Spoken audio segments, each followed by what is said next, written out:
The morning Annie Maddox buried her husband, she also buried the part of herself that had ever waited for someone else to solve her problems. And by the time the last shovelful of red New Mexico dirt hit the wooden box, she had already decided that the Maddox ranch would not fall, not to debt, not to drought, not to the men who circled it like buzzards over a carcass. That had been 8 months ago. Now it was the spring of 1883, and the ranch still stood, though barely, and Annie stood with it. She was 28 years old. With dark auburn hair she kept pinned under a wide-brimmed hat most of the time, and hands that had gone rough with work she'd never imagined doing when she married Thomas Maddox 5 years prior. She could set a fence post, negotiate hay prices at the Colfax County market, and talk down a skittish horse in a language that was almost entirely her own. What she could not do, or would not do, was accept charity, and this was a distinction she made very clearly in her own mind, even when others could not see the line. Her nearest neighbor for 7 miles was a parcel of land that had sat empty since old Harlan Dooley had given up and gone back east to die in a warm bed instead of a cold field. She had grown accustomed to the silence on that side of the property. She had grown accustomed to the fact that the broken stretch of fence along the northern pasture was nobody's concern but her own. So when she rode the northern line on a Tuesday in late April and found the fence not broken but repaired post straight, wire stretched clean and tight, the whole section running for a quarter mile as though it had been done by a careful hand, she pulled her horse to a stop and stared at it for a long moment. Her ranch hand, a young man named Louis Vargas who had worked the Maddox land since before Thomas had died, pulled up beside her. "You did this?" she asked. Louis shook his head. "No, ma'am." Annie looked down the fence line, following it with her eyes until it disappeared into the low scrub. Then she turned her horse around and rode back toward the house without saying another word, because whatever she was thinking, she wanted to think it privately. She found the answer the next morning.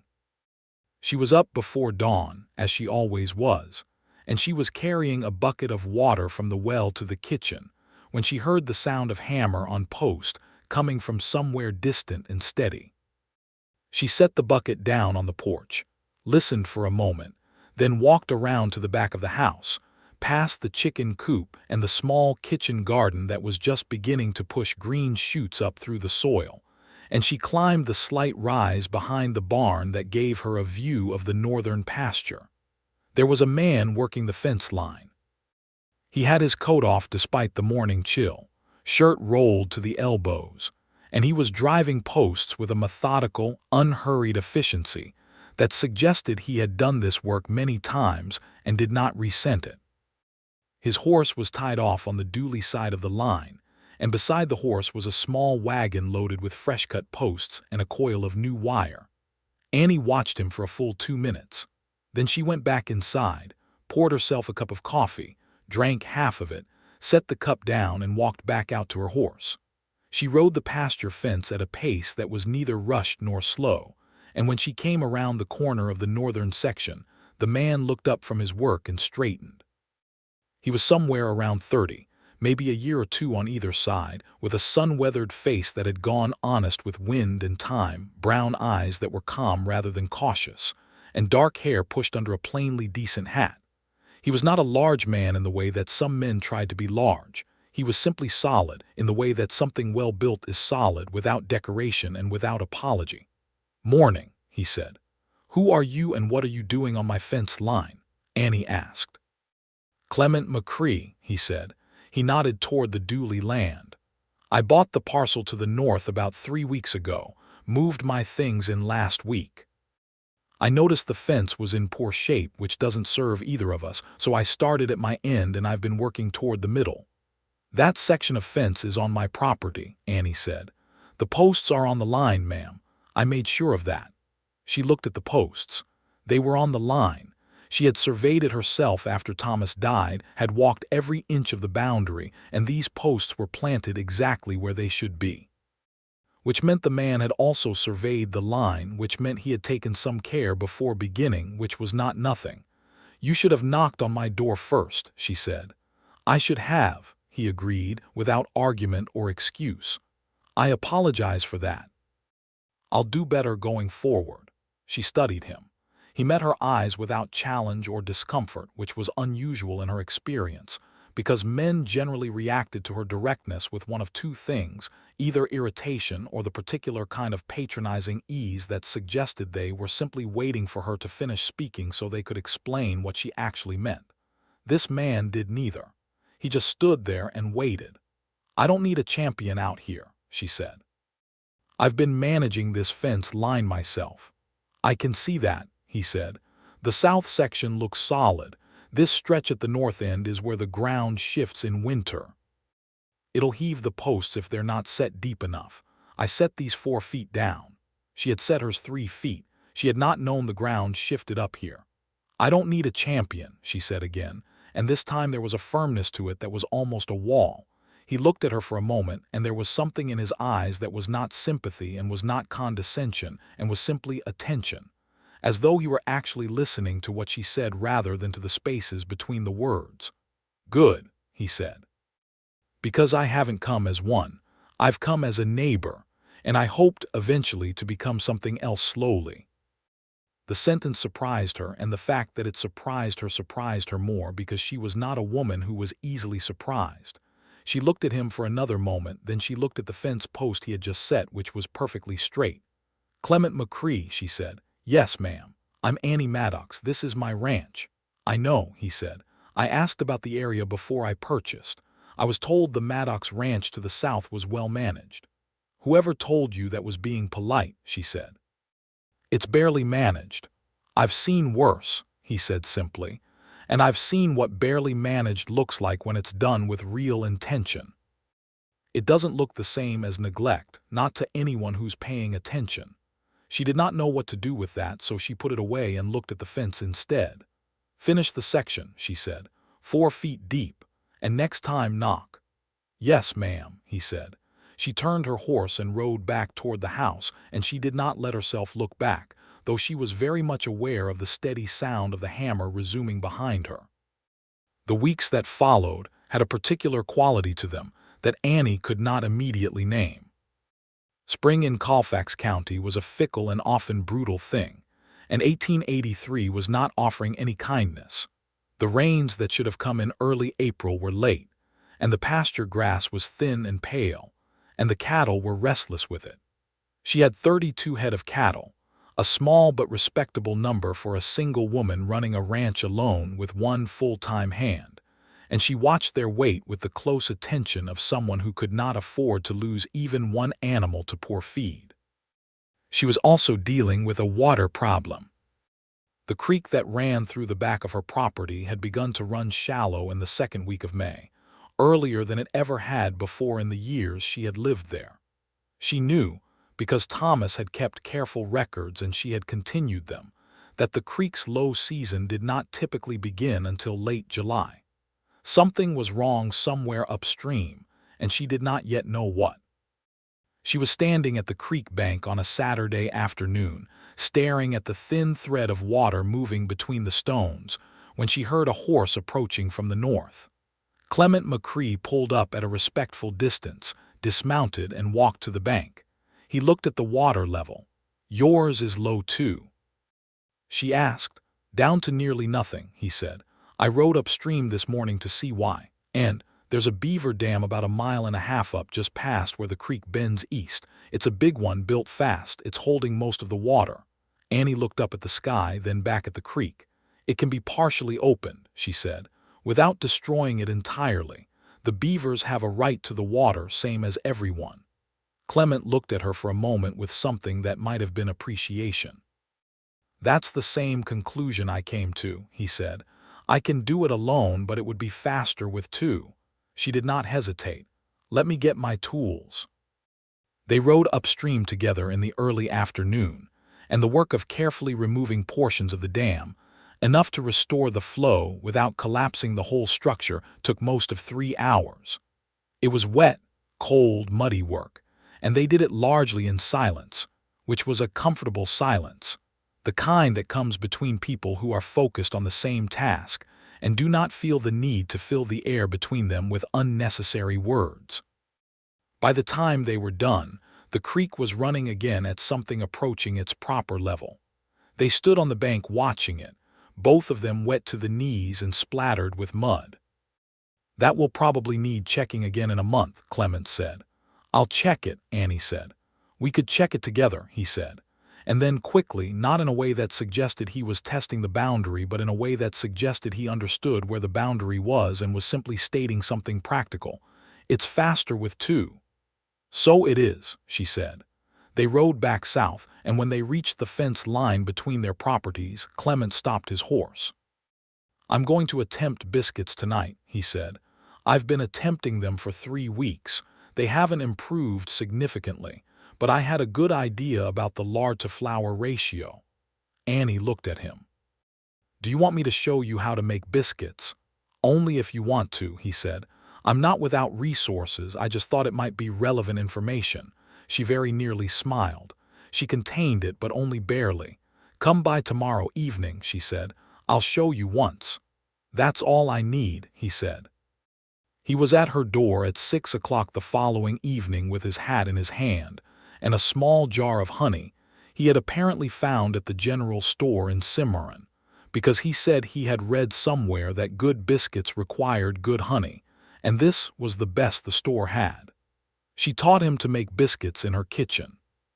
He was a quick learner, and he paid attention in the careful way that he seemed to pay attention to everything, without performance, without showing off, simply absorbing what he was taught.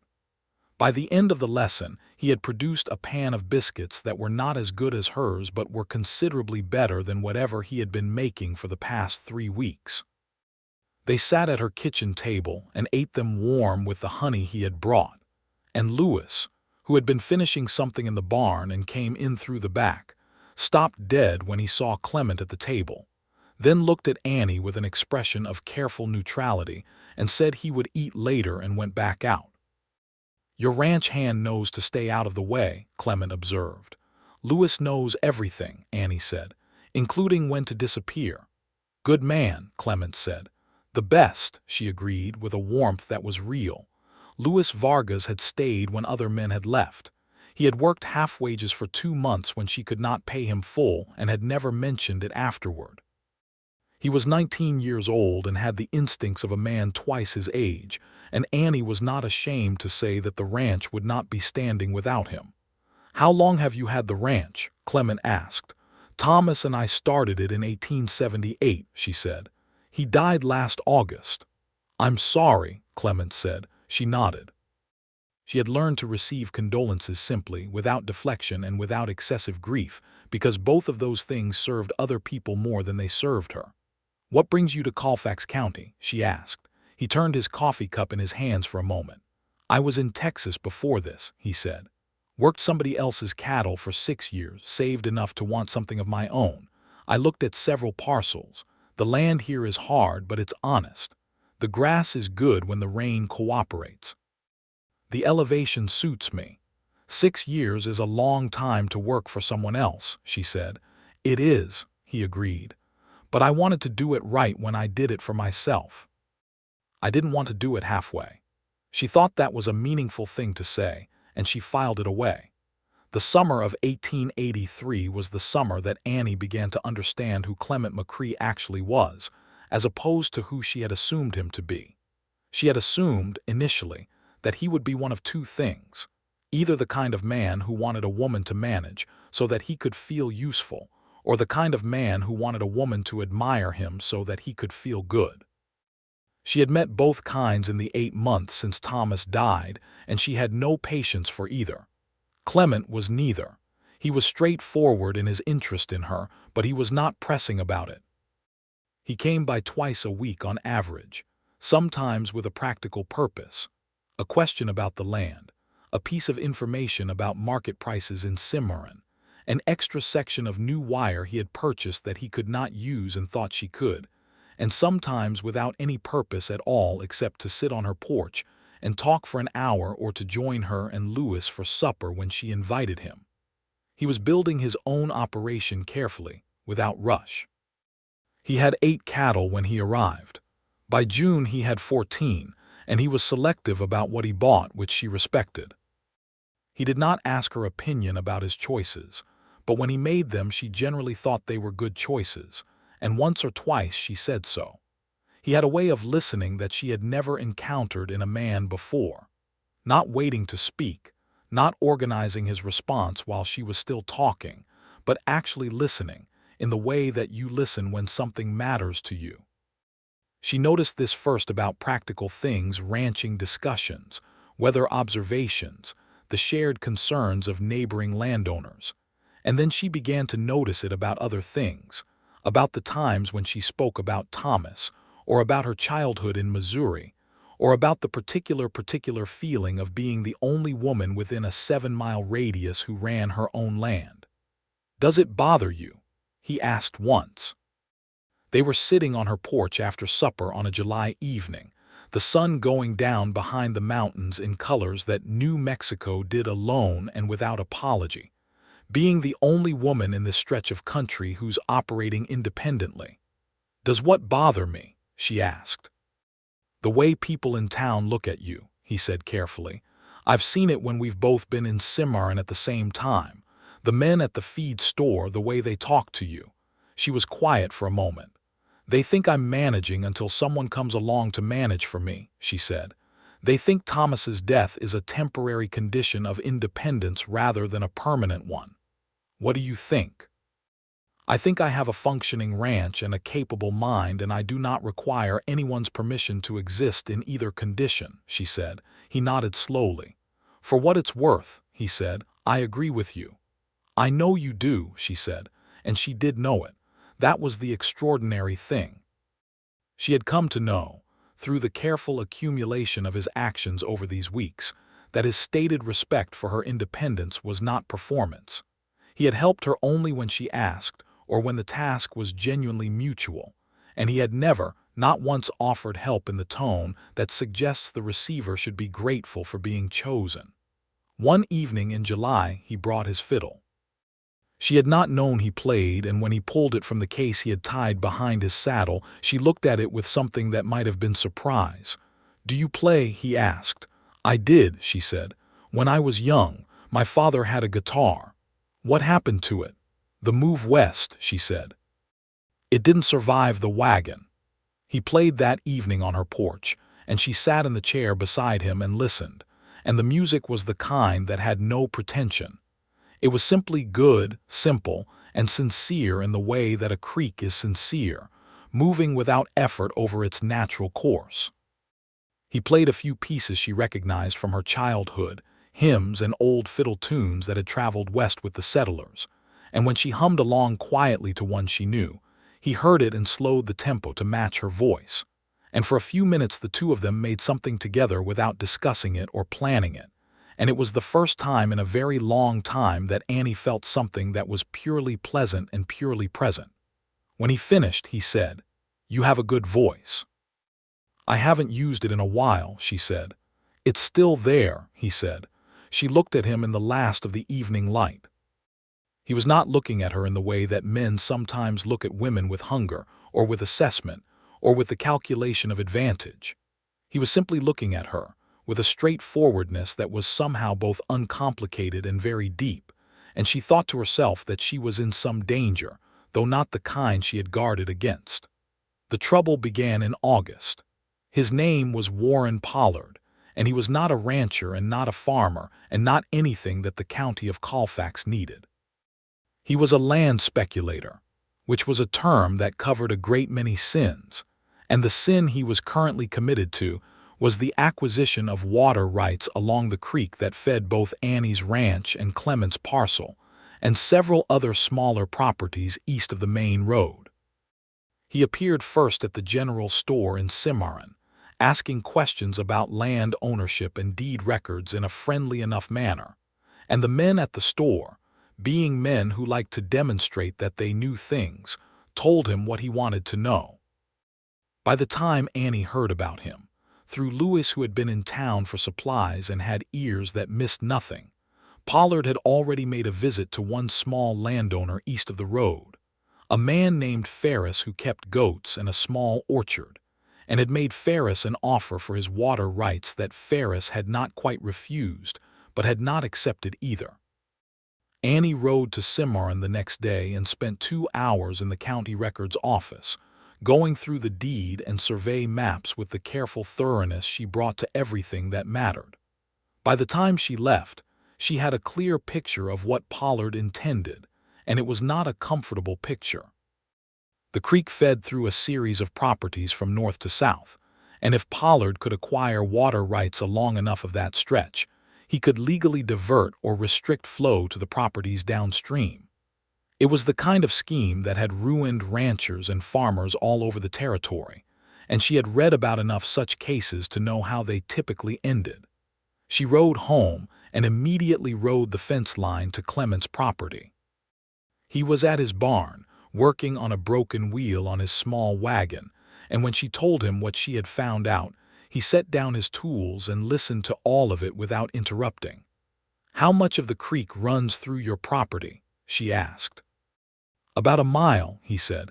"I have the rights in my deed filed with the county when I purchased." "Ferris is the weak link," she said. "His section is only a 1/4 mile, but it's at a junction point. If Pollard gets Ferris's rights, he controls the entire eastern branch distribution." Clement was quiet for a moment. "Has Pollard approached you directly?" "Not yet," she said, "but he will." "When he does," Clement said slowly, "he'll likely use your status as a widow to suggest your legal position is weaker than it is."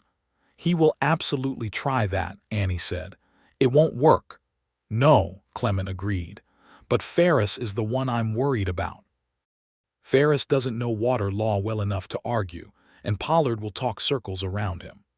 "I was thinking," Annie said, and then she stopped, because she was about to ask something, and she was being careful about the way she asked it. "I was thinking that if Ferris had someone to help him understand the legal terms of any offer Pollard makes, someone who knows enough about the deed laws to spot what's being taken as opposed to what appears to be on offer, that might be useful." "I know enough about deed law," Clement said. "I spent 6 months reading territorial land codes before I purchased my parcel.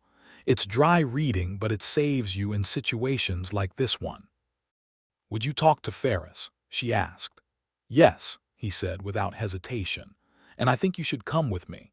You have a clearer head for numbers than I do, and Ferris trusts neighboring ranchers more than he'll trust a man he's only just met."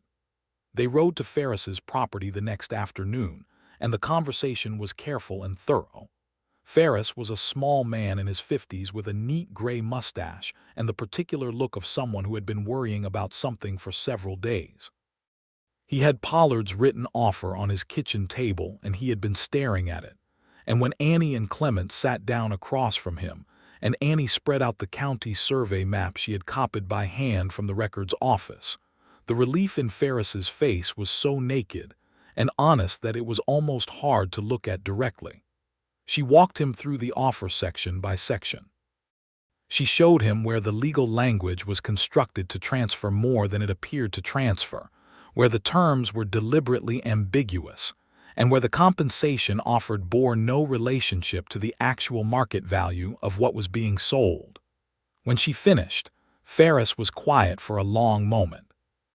"So if I sign this," he said, "I lose my water." "You lose control of your water," she said, "which amounts to the same thing." Ferris picked up the offer and looked at it. Then he set it down and pushed it to the far edge of the table. "I won't sign it," he said. "Good," Clement said. "And if Pollard comes back with a second offer, don't sign that either without someone looking at it first." "He'll know you're the ones who talked to me," Ferris said, with the particular anxiety of a man who dislikes being the center of conflict. "He probably will," Annie said. "Let him." 2 days later, Warren Pollard arrived at the Maddox ranch. He was a well-dressed man for the territory, with a soft hat and clean boots and the confident manner of someone who had gotten what he wanted often enough to expect it. He rode up to her porch in the early afternoon and dismounted with the practiced ease of a man performing friendliness. Annie came to the door and stood on the porch and looked at him. "Mrs. Maddox," he said pleasantly, "I'm Warren Pollard. I believe you may have heard I'm doing some business in the area." "I've heard," she said. "I'd like to make you an offer for the water rights on the southern section of the creek," he said, moving through pleasantries at a speed that suggested he was used to getting quickly to business with women because he assumed they would be confused by lengthy explanations. "It would be a reasonable sum, and of course you'd retain all other rights to the property." "I know what a water rights transfer means," Annie said. "I've spent time with the county records. I know what you're building." He smiled. The smile had patience in it of the condescending variety. "Mrs. Maddox, I assure you, Mr. Pollard," she said, "I am not interested in your assurances, and I am not interested in your offer. My water rights are not for sale, my land is not for sale, and I would suggest that if you're intending to spend much more time in Colfax County, you familiarize yourself with the residents because we have a habit of talking to each other."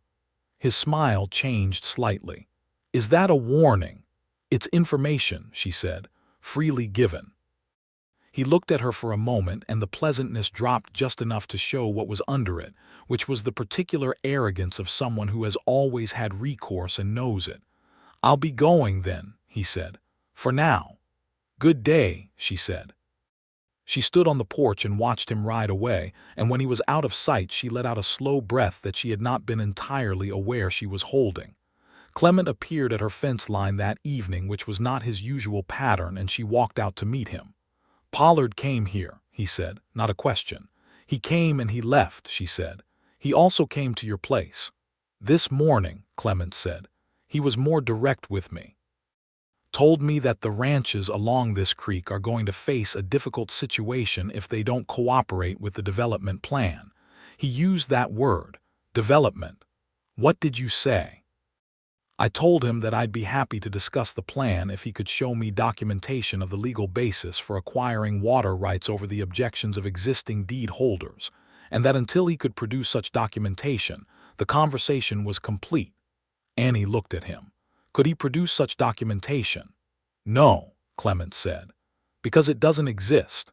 The territorial land codes are clear that water rights attached to property deeds cannot be compulsorily transferred. He's relying on voluntary cooperation. He's hoping to get enough individual agreements that the remaining holdouts feel isolated." "Which means we don't become isolated," she said. "Correct." They spent the next week riding to each property along the creek corridor. There were 7 landowners in total, including Annie and Clement and Ferris, and the others ranged from a family of homesteaders named Caldwell, who had come down from Colorado with 4 children and a dream of winter wheat, to an old Mexican rancher named Don Evaristo Salinas, who had held his land since before the territory was American at all. Though what the American legal system had done with the acknowledgement of his existing rights was a source of continuing frustration that Don Evaristo discussed with a quiet dignity that was more eloquent than bitterness. Annie listened to him carefully, because Don Evaristo's situation illustrated something she had already understood in the abstract, that the legal protections being offered in the territory were not offered equally, and that the history of who had claims and whose claims were honored was not a clean one. She said as much to Clement on the ride home from Don Evaristo's ranch. "His deed was filed under the old land grant system," Clement said. "It should be valid. But you're right that the county records office handles those cases differently." "It shouldn't be different," she said. "No," he agreed. "It shouldn't." He was quiet for a moment. "Don Evaristo's water rights are more critical to the corridor than any of the others. If Pollard targets him specifically, knowing the irregularity of the original filing, we should look at the original filing," Annie said. "I want to see what it actually says." "Can you read Spanish?" Clement asked. "Not well," she admitted. "Can you?" "Reasonably," he said. "My mother was from San Antonio. Spanish was the first language in our house." She looked at him with a new kind of attention. This was something she had not known about him. "You speak Spanish?" "I read it better than I speak it," he said. "But yes." She thought, not for the first time, that Clement McCrae had been assembled with considerably more care than was immediately obvious. They returned to Don Evaristo's the following week, with the intention of reviewing the original land grant documentation, and Don Evaristo received them with the formal courtesy of a man who had maintained his dignity through circumstances that had not been designed to preserve it. He brought out a leather case that was clearly very old, and from it he extracted documents that were in good condition, preserved with the kind of care that suggested they were understood to be important. Clement read through them slowly, and Annie watched his face. "The original grant is unambiguous," he said finally. "The land and all water rights are clearly specified. The difficulty is that when the territory converted the old grants to American deed format, this particular document was filed with an incomplete transcription. The water rights clause is in the original but absent from the filed copy." Don Evaristo, who had understood all of this in both languages, nodded once. He had known. "Can it be corrected?" Annie asked. "With the original document as evidence, yes," Clement said. "It would require filing a correction with the county, with an affidavit from a Spanish-reading witness to the accuracy of the transcription." "You could do that," Annie said. "I could do that," he said. He looked at Don Evaristo. "If you'd like me to, it's your land and your decision." Don Evaristo looked at Clement for a long moment in the measuring way of a man who has learned to assess character carefully because he has paid for poor assessments in the past. Then he said, "I would like you to." It took 10 days of Clement's time, 3 trips to Cimarron, and a considerable amount of careful writing. But when it was done, Don Evaristo's water rights were fully corrected in the county record, and the protection of his property was as solid as anyone's in the corridor. Warren Pollard left Colfax County in the second week of September, which Annie knew because the man at the county clerk's office mentioned it when she stopped in for an unrelated matter.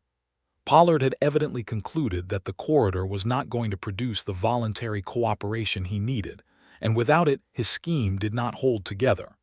She received this information with a simple nod, thanked the clerk, and walked out into the September sunshine. She thought she should tell Clement.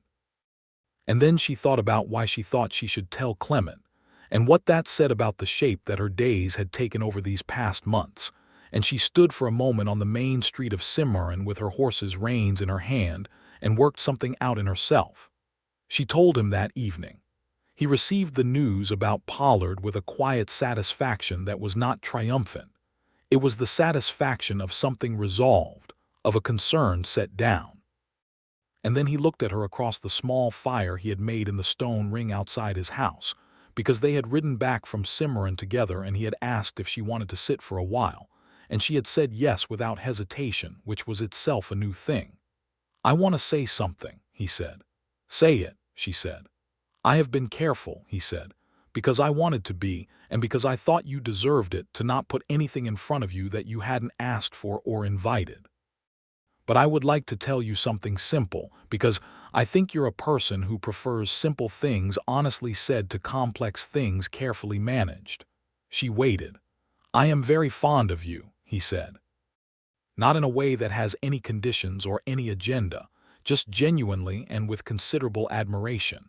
And if that is something you don't feel in return, I will be grateful for your friendship and I will not make it uncomfortable, but I would rather you knew than didn't know." The fire made small noises between them. Somewhere in the distance a coyote spoke once and then was quiet. "I have been," Annie said slowly, "considering something similar." She looked at the fire. "I am not a simple person, Clement, despite what I've just said about preferring simple things. I come with a ranch and a dead husband and a stubbornness that some people have called a gift and others have called a considerable inconvenience." "I know that," he said. "I am not interested in being managed," she said, "or advised when I haven't asked for advice, or handled." "I know that too," he said, "and I don't intend to give up the ranch or the independence that comes with it," she said. "I built that alongside Thomas and I've built it since Thomas and it's mine in a way that I can't separate from who I am." "I'm not asking you to," he said. "I have my own parcel. I'm building my own thing. I would not take yours from you even if you offered it because it's not mine to take." She looked at him then. The fire between them had burned down to steady coals, orange and red, and his face in that light was honest and known to her in the way that things become known over months of careful paying attention. "I'm fond of you too," she said. "More than fond. I've been working out how to say that for some time." He smiled then. It was a quiet smile, not wide or demonstrative, just real, the kind that starts in the eyes before it gets to the mouth. "I'm glad," he said.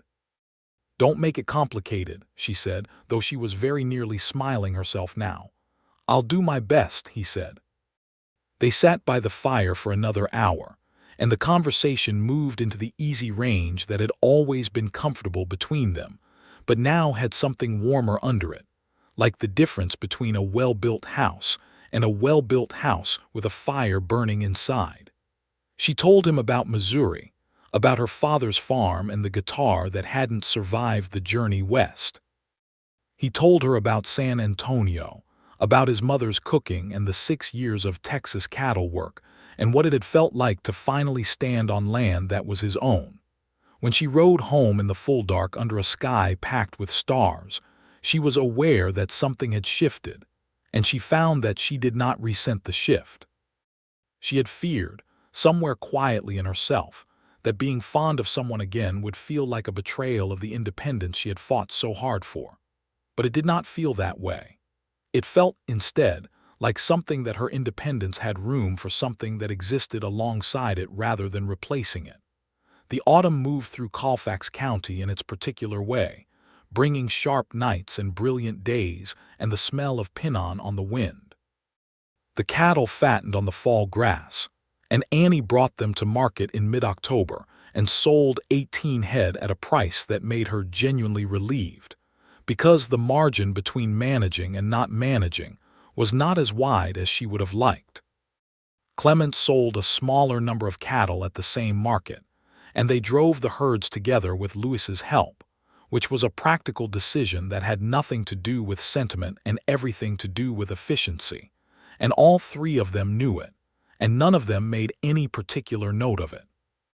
In November, Louis announced that he was going to marry a young woman named Rosario who lived with her family in Cimarron, and that he had been seeing her for some months, and that he hoped Annie would not be inconvenienced by the change in his arrangements, though he fully intended to continue working the ranch. Annie congratulated him with genuine warmth. She had not known about Rosario, which meant Louis had kept his private life very private, and she respected that even as she felt a small pang of something that she identified as the particular loneliness of having been so self-contained that the people around her had become self-contained too. She mentioned this to Clement on a November evening when they were sitting at her kitchen table with coffee, which had become a frequent enough arrangement that it had stopped feeling like an occasion and started feeling like simply part of a week. "I didn't know," she said. "He was right there every day and I didn't know." "He knew you valued your privacy," Clement said. "He was extending the same courtesy." "Or he thought I would mind," she said. "Do you?" "No," she said. "I'm glad for him. Rosario is a good family, but I wonder sometimes if I've been so determined to manage alone that I've made the people around me feel like they have to manage alone too." Clement was quiet for a moment. "I think," he said, "that what you've built here is privacy as a value rather than privacy as a wall. There's a difference. Louis knows you're glad for him. He knows because you told him and because you meant it. That's not a wall." She looked at him. "You are an unexpectedly thoughtful man," she said. "I've had a long time to think," he said simply. He began coming for supper 3 times a week through November, and then 4, and then it was simply assumed. And one evening in early December, when the first real cold of the season came down off the mountains, and the kitchen was the warmest place in the world, he stayed later than usual and they talked until the lamp burned low. And when he finally stood to leave, she walked him to the door, and they stood in the doorway for a moment with the cold air coming in sharp and bright around them. He put his hand up and pushed a loose strand of hair back from her face in a gesture that was simple and careful, and she let him, and the distance between them was very small. "Annie," he said. "Yes," she said, and that was all that was needed. He kissed her once quietly, and it was the kind of kiss that is not the beginning of something rushed but the beginning of something certain. And when it was over they looked at each other in the lamplight, and she could feel the warmth of him even through the cold air. "Good night," he said. "Good night," she said. She closed the door and stood with her back against it for a moment in the empty kitchen, and the warmth she felt had nothing to do with the stove. December moved through the ranch with its particular demands, checking cattle for cold stress, reinforcing the barn, managing the feed stores. And through all of it, the warm thing between Annie and Clement grew in the unhurried way that things grow when they are not being forced. He was at her ranch more often, and she rode to his with more frequency, and it was a natural expansion of what had always been there, moving at a pace that was theirs. He told her more about Texas in December, about the cattle drives and the years of working for a man named Harlow, who was a fair employer but not a generous one, and about the one time he had nearly been shot in a dispute over a fence line that turned out to have been incorrectly drawn on an old map, and about the feeling, which he described with his characteristic understatement, of understanding that he did not want to die for someone else's fence. She told him about the first year after Thomas died, the grief, which had been real and deep, and the fear, which she had not told many people about, the genuine fear of failure that had kept her awake in the small hours of many nights. She had not told anyone this, not Louis, not the women in Cimarron she occasionally exchanged words with, not the pastor who had offered the usual consolations. She told Clement because he was the kind of person you could tell without the weight of it changing how he looked at you. "I was afraid every single night for 3 months," she said. "I would go over the books and the numbers in my head, and I would think about every possible way it could fail, and I would lie in the dark and be afraid." "But you got up every morning," he said. "I got up every morning," she said. He looked at her with that expression she had come to know so well, that particular quality of seeing. "That's not nothing," he said. "That's actually everything." Christmas of 1883 was spent, for the first time in years, with something that felt like celebration rather than endurance. Louis brought Rosario to supper at the ranch, and Rosario was a young woman of 20 with quick dark eyes and a laugh that came easily and a competence in the kitchen that made Annie genuinely happy. Clement brought his fiddle and they had music and the honey biscuits that he had now mastered, though Annie would not tell him this directly. She simply ate too, which told him everything. And Don Evaristo Salinas came in the afternoon with a bottle of wine he had made himself and a formality that softened into warmth once he was inside and seated. It was the first time Annie had sat at her own table and felt genuinely full, not just fed. After the others had gone, Clement stayed to help her clear the table, which was not something she had asked him to do but which she had come to accept as part of who he was. He helped where he saw a need and did not require acknowledgement for it, and the help was given cleanly, without transaction. When the kitchen was set to rights, he stood near the door and she stood near the stove, and the fire in the stove made the kitchen warm and amber. "I want to ask you something," he said. "Ask it," she said. He took a breath. "I want to marry you," he said. "I want to do it the right way, which means asking properly, which I'm doing now. I've thought about this for a long time. Not because I want to change anything about what you've built here or who you are, but because I want to build alongside it for the rest of my life, and I want that to be official and real and recognized. I want to be yours, and I want you to be mine in whatever way means something to you."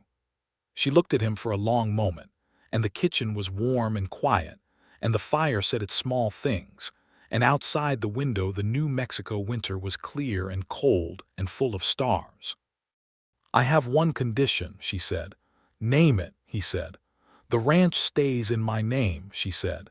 "It was built with my labor and Thomas's before that, and it is the Maddox ranch, and that will not change." "I wouldn't have it any other way," he said, and he meant it absolutely. "Then yes," she said. "I'll marry you."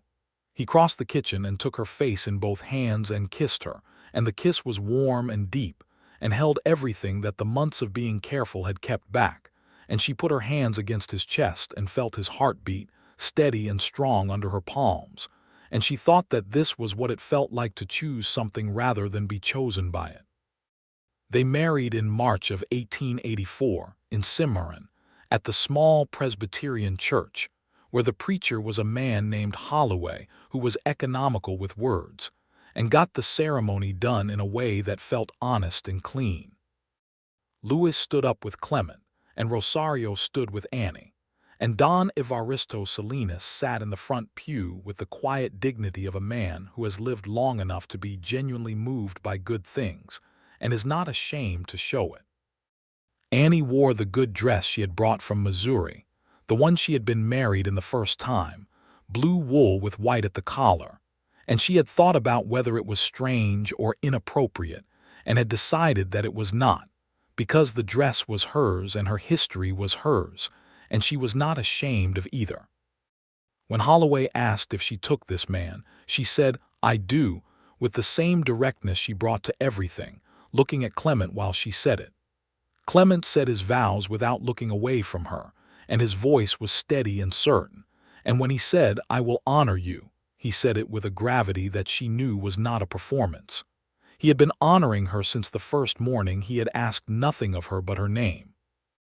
After the ceremony, there was a modest celebration at the hotel's dining room, which Rosario and a neighbor woman named Mrs. Elspeth Carey had organized together, and there was food and Clement's fiddle and a general looseness that comes over people when they have witnessed something they know to be good. Even the men from the feed store, who had watched Annie with that look of waiting since Thomas died, seemed to have set it down. They congratulated her with something that might have been genuine respect, and she received it with something that might have been genuine warmth. That evening they rode home together to the Maddox ranch, which remained the Maddox ranch, though Clement brought his things from his own house, and they worked out, over the following days, what to do with the duly parcel he had purchased. The answer they arrived at, after several evenings of discussion at the kitchen table, was practical and sensible and very like them. They would run his cattle on the northern parcel and her cattle on the southern, maintain the operations as distinct but coordinated units, sell together at market, and split the expenses and profits of the shared work honestly. It was not romantic in the conventional sense, but it was deeply satisfying in the way that a good plan honestly made always is. Louis and Rosario married in April, just a month after Annie and Clement, and they moved into the small house on the property that had been Louis's quarters, and Rosario began growing a kitchen garden that was twice the size of Annie's and significantly better organized. Annie watched this with something that was entirely fondness, and not even a small amount of professional jealousy, which was perhaps the strongest evidence of how much she had changed since the previous spring. The first full year of the marriage was not without its difficulties, because nothing worth having is without its difficulties. There was a bad month in the early summer when the cattle had a respiratory ailment that took 2 animals and frightened them both, and there was a dispute with the county about the road that ran along the eastern edge of the property, and there was a disagreement between Annie and Clement, their first real disagreement, which they had both been treating with a kind of ceremonial caution, as though the first argument was a test of everything about whether to buy a second mule. She thought they needed it. He thought they could manage another season without the expense. They argued about it with the particular earnest intensity of 2 people who take practical matters seriously, and neither of them shouted, and neither of them said anything unkind. But the kitchen got a bit tighter for a day, and then she showed him the numbers she had run on the feed efficiency versus the labor cost, and he looked at them and was quiet for a moment and said, "You're right. We should get the mule." She bought the mule at the Cimarron market the following Saturday, and she named him Pollard, which she mentioned casually to Clement that evening, and he laughed a full, genuine laugh, and she stored the sound of it away in the place where she kept the things she would want to remember. In the autumn of 1884, Annie realized she was pregnant. She sat with the knowledge for 3 days before she told Clement, not because she was uncertain about his reaction, but because she wanted to understand her own feelings first. She thought she would feel frightened, given everything, the demands of the ranch, the memory of her first marriage ending before it had fully begun, the general precariousness of life in a hard country. She did feel some of that, but underneath it was something she hadn't expected, a deep, simple joy that seemed to come from somewhere below thought, somewhere in the body's own knowledge of what it wants. She told him on a Tuesday evening, sitting on the porch in the last of the October light. She simply said it plainly, "I'm going to have a baby." He went very still, in the way he sometimes went still when something was large. Then he turned to look at her, and his face had something in it she hadn't seen before, a kind of quiet wonder, open and unguarded in a way that made her chest ache with how much she loved him. "You're certain?" he asked. "I'm certain," she said. He reached over and took her hand, not dramatically, just took it in his and held it, and they sat like that for a while the evening came down around them. "Are you scared?" he asked. "Some," she said honestly. "So am I," he said. "Some." "Good," she said. "We'll be scared together then." "That's an excellent arrangement," he said. The pregnancy was not easy in the first months. She was nauseated in the mornings and exhausted by the afternoons in a way that was entirely foreign to a woman who had never been still voluntarily. But by December she had settled into it. And by January she was managing the ranch with the same thoroughness as always, with the modification that Clement had quietly taken on the tasks that required heavy lifting without making it into a discussion. She noticed and appreciated the way he did this without ceremony, without comment, simply redistributing work as though it were a natural thing, which it was. The baby was born in May of 1885, in the first warm weeks of spring. He arrived in the early morning after a long night, with the help of a midwife named Mrs. Theodora Barnes, who had delivered babies in Colfax County for 20 years and whose competence was without question. Clement sat outside the bedroom door for most of the night, and Louis and Rosario were in the kitchen, because Rosario had insisted on being there, and her presence was a comfort in a way that Annie had not anticipated. The baby was a boy, strong and loud, with a pair of lungs that announced his arrival with considerable authority. Clement was allowed in when it was done, and he came to the side of the bed and looked at the baby in Annie's arms with that expression of unguarded wonder. "He's so small," he said. "He didn't feel small," Annie said, and Clement put his face in his hand and laughed, and the baby, startled by the sound, blinked his dark eyes wide. They named him Thomas Clement Maddox McCrae, which was a name that held both of the things he came from, and Annie thought Thomas, the first Thomas, her Thomas, would have been pleased by the continuity of it. Thomas was a serious and watchful baby who grew into a serious and watchful toddler, observing everything around him with dark eyes that had come from somewhere in both his parents. He was walking by 10 months and into everything by 12. And by the time he was 2, he had developed a particular fascination with the horses that had Clement teaching him the names of every horse on both properties with patient repetition, that Annie watched from the kitchen doorway with something that sat warmly in the very center of her chest. Rosario had her first child in the summer of 1885, a daughter she and Louis named Marisol, and the two babies grew up in the orbit of each other, which meant the Maddox ranch had the particular joyful noise of young children moving through it regularly, and Annie, who had grown up in a large family herself, found that she had missed this without knowing it. In the winter of 1886, Annie discovered she was pregnant again. "Again," she said, sitting at the kitchen table looking at Clement. He was trying very hard not to smile. "Is that a problem?" "No," she said, "I'm just noting the fact." "Noted," he said. "Don't smile," she said. "I'm not smiling," he said. "You are absolutely smiling," she said. He was smiling. The second baby was a girl, born in August of 1886, which was a blazing, unforgiving month in Colfax County, and she arrived with the same authority as her brother had, but with an additional component of temperament that made itself immediately apparent. She had a fierce and decisive quality even in her earliest weeks that made Annie think, with considerable private amusement, that she recognized something in the child. They named her Clara Annie McCrae, and from the earliest days she was her mother's daughter in every way that mattered, decided, clear-eyed, unintimidated by anything, and generous in her love to the people who earned it.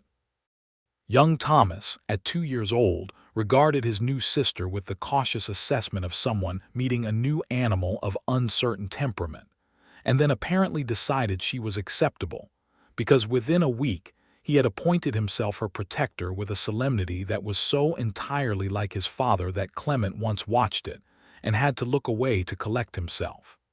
The ranch grew. By 1887, the Maddox operation and the McCrae Northern parcel together were running 60 head of cattle, had a small but productive vegetable operation that Rosario had expanded into something genuinely significant, and had made enough at market 3 years running to repair the barn, replace the fence line completely, and purchase a second horse for the operation. There were setbacks. There was always drought to contend with, and the late 1880s brought their share of difficult seasons.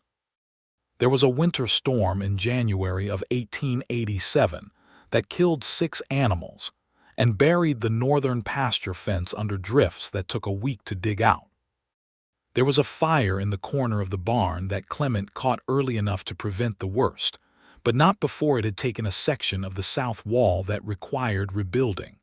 Through all of it, they worked side by side, and the partnership between them was real and equal in the way that she had always required and that he had always honored. He consulted her on every major decision about the northern parcel as a matter of genuine respect, not performance, and she did the same with the Maddox operation. When they disagreed, which they did periodically and with the same earnest directness as the mule argument, they worked it out at the kitchen table with numbers and honesty and the willingness to be wrong. She was wrong sometimes. He was wrong sometimes. They were right together more often than either of them was right alone. Don Evaristo Salinas died in the spring of 1887, and Annie and Clement rode to his funeral and stood in the small group of neighbors who had gathered, and afterward his son, a man named Miguel Salinas who had grown up in Santa Fe, came to shake their hands and thank them specifically for the work that had been done to correct the water rights record, because Don Evaristo had told him about it, had specifically mentioned Clement and Annie Maddox. And Miguel wanted them to know what it had meant to his father. Annie stood in the spring sunlight and shook Miguel Salinas's hand and thought about Don Evaristo's dignified quiet and the leather case he kept his old documents in, and she felt the weight of what it meant to have been able to do something useful rather than simply sympathetic. That evening, she and Clement sat on the porch, which was where they always ended up when something needed to be thought through, and the sunset was doing its usual extravagant work behind the mountains. "I've been thinking about something," she said. "Tell me," he said. "The water rights situation," she said. "What happened with Ferris, with Don Evaristo, with Pollard? It could happen again." "It will happen again, probably, and most of the small landowners in this county don't know enough about territorial law to protect themselves." Clement looked at her. He knew this tone. It was the tone of something about to become a project. "What are you thinking?" he said. "I'm thinking," she said, "that someone should write it down, the relevant provisions, the specific language that gives away more than it appears to, the practical steps for checking a deed against the original survey. Something that a person who does not read law but who reads well enough could use to protect themselves.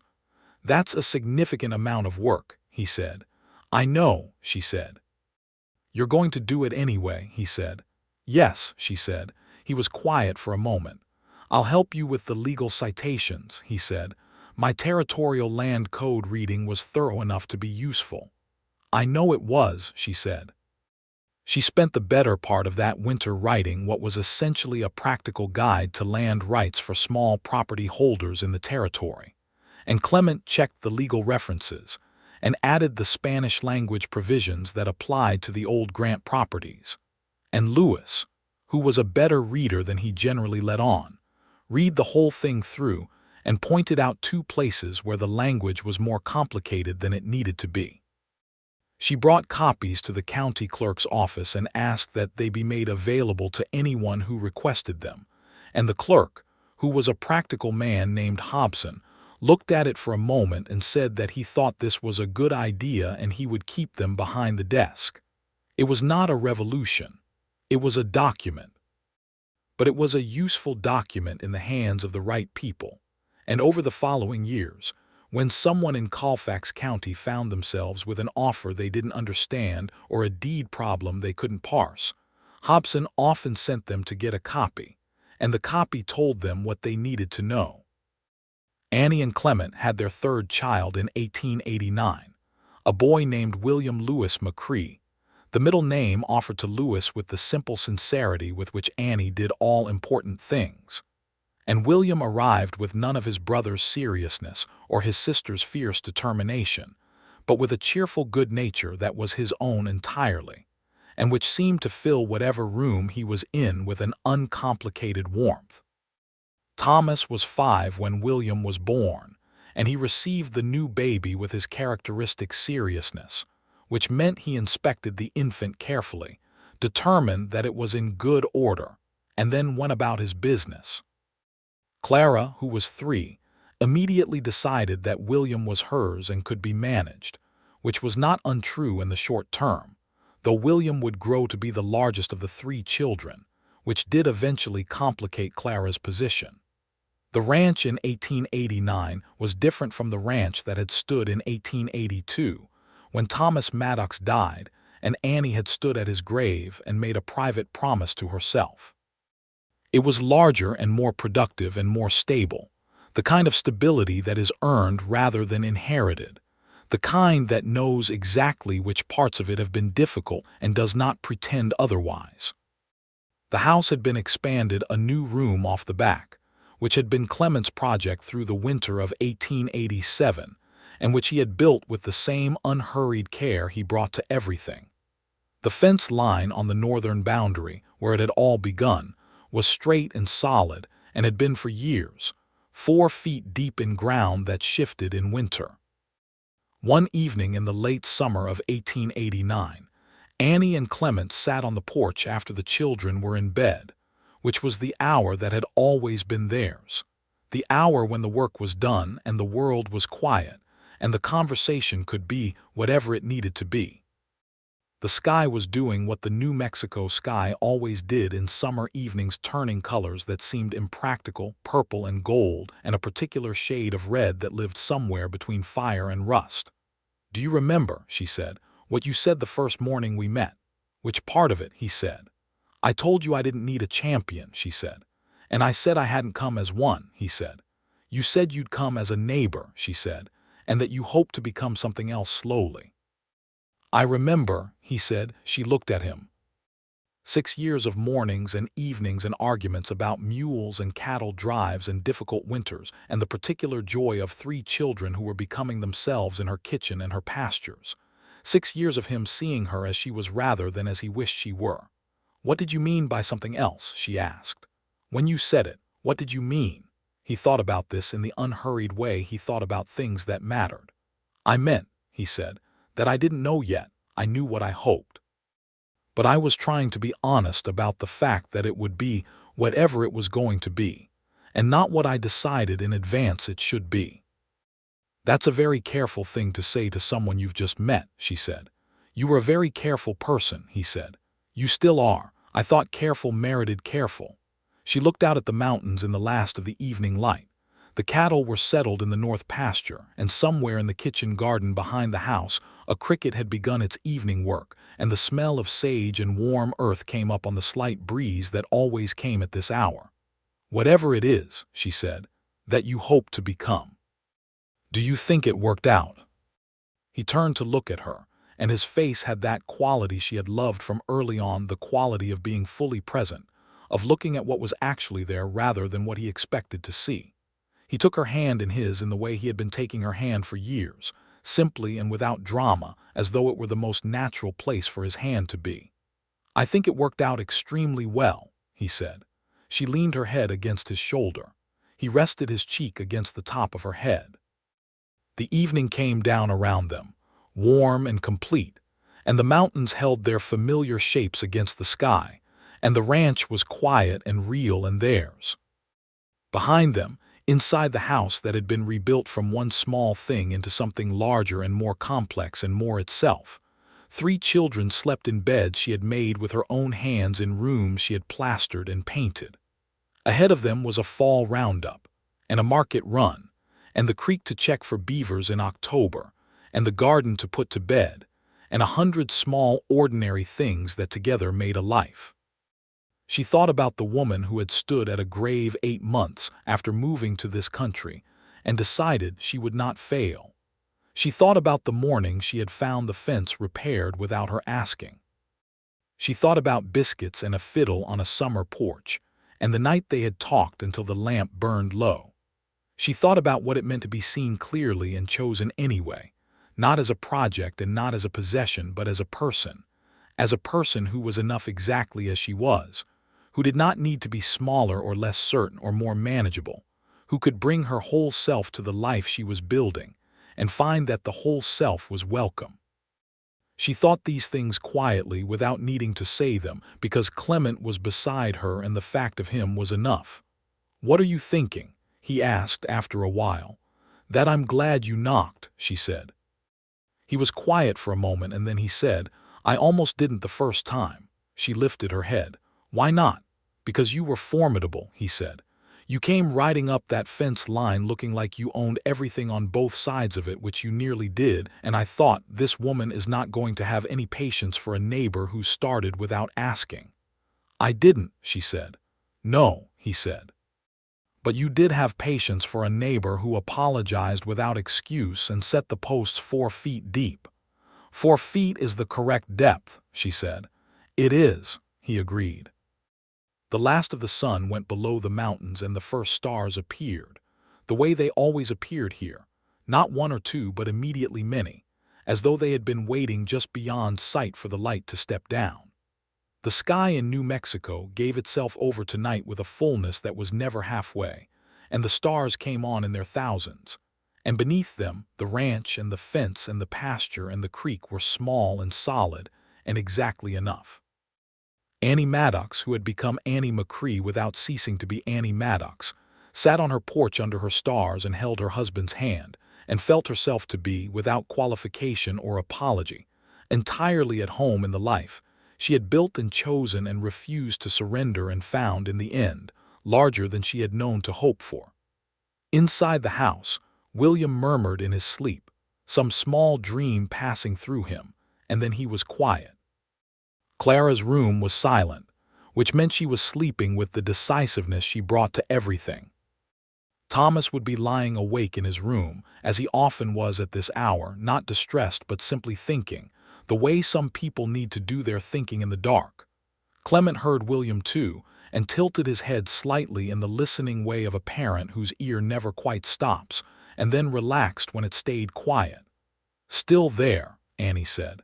"Still there," he agreed. The night settled around the ranch in Colfax County, New Mexico Territory, in the last summer of the 1880s, and the fence line on the northern boundary stood straight and true, 4 feet deep in ground that shifted in winter and never would again move those posts, and the creek ran at its proper level, and the cattle rested in the pasture, and the 2 people on the porch sat in the dark and the warmth of each other and did not need anything else at all. The seasons would turn again. There would be hard winters ahead, and difficult markets, and the territory would become a state in 1912 with Thomas McCrae working the ranch alongside his father and his wife. And Clara McCrae would become Clara Hendricks, after a courtship that she managed with the same decisive authority she had always brought to everything. And William would end up in Santa Fe in a building trade, sending letters home with the cheerful regularity that had always been his nature. Louis and Rosario Vargas would grow old on the Maddox land, their children and then grandchildren moving through the kitchen garden and the pastures, and the small guide to land rights that Annie had written would continue to sit in the county clerk's office, going through multiple handwritten copies as the originals wore out.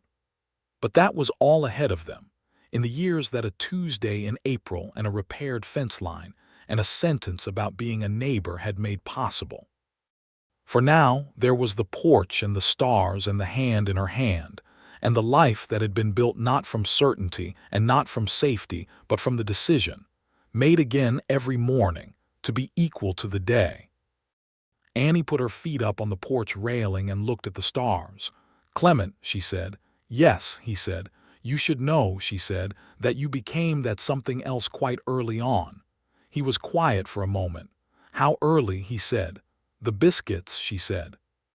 He laughed again, the full genuine laugh she had stored the first time and was still storing, and she smiled. And the night was warm and the stars were endless, and the fence line was solid and the creek was running, and everything that mattered was right where it was supposed to be.